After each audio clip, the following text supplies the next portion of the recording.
to bring in Brian Sozzi here in the meantime. And Saz, just what's your reaction to the sell-off today? Well, it's not surprising. Like we were talking about on the show all week, the Fed came out and said they lowered their growth expectations, and in doing so, they put a lot of support behind the worse than expected jobs report. Immediately, you're thinking the next job report is going to straight up stink. Next up, we had bad earnings this week. Tiffany, not good. Asia, not good. Nike, great report, but slowing growth. And FedEx laid a big fat egg.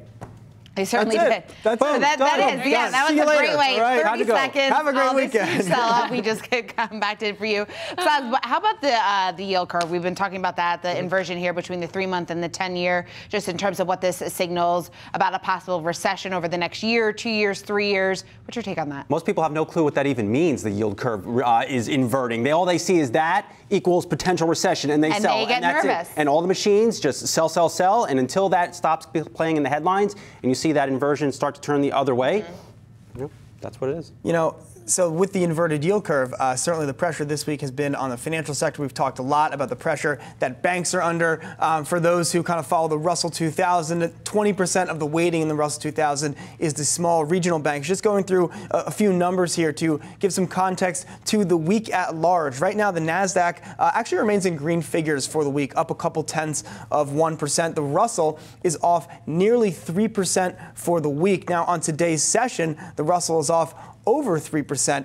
If you look at the KBW Bank Index, which tracks some of the larger financial institutions, BKX is the index there. That is off almost 4%, 3.9% on today's session. The regional banks, KRX, that is off over 4% on the day. So I think, Sozzi, to your point about the Fed, and just when you look at the way the Fed has set this market up, you've got a couple of different dynamics going on, and I find it interesting that now the rates dynamic is in charge. So if you go back 4 weeks in time, it was just the fact the Fed would not be increasing their benchmark level. That's positive for equities, right? It's a very simple equation. If benchmark interest rates are not increasing, that's good for riskier assets. But now we're looking at the second derivative, I guess you could say, of the impact of the Fed not raising rates, which is that interest margin for banks is going to get squeezed.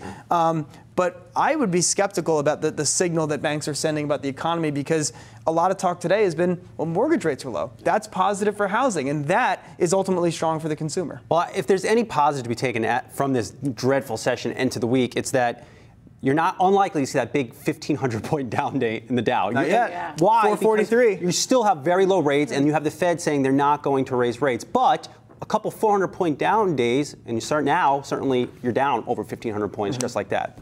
Well, and Julia, just looking at today's action, I remember talking at the end of last year about how it seemed like everything was just liquidity, right? It's just like you'd have these days where you just get air pockets in the market. But does today feel like one of those days to you, or does it seem like, well, we have a few reasons for selling? It's not quite as indiscriminate as some of the action we saw in December 2018. It's not like a liquidity event per se. And I don't think it's fair to just judge that by one day, because this could just be a bunch of skittish investors. You saw a bunch of outflows from equity funds, inflows into bond funds, because that's viewed as more of a safe haven. I wouldn't characterize this just based on one days.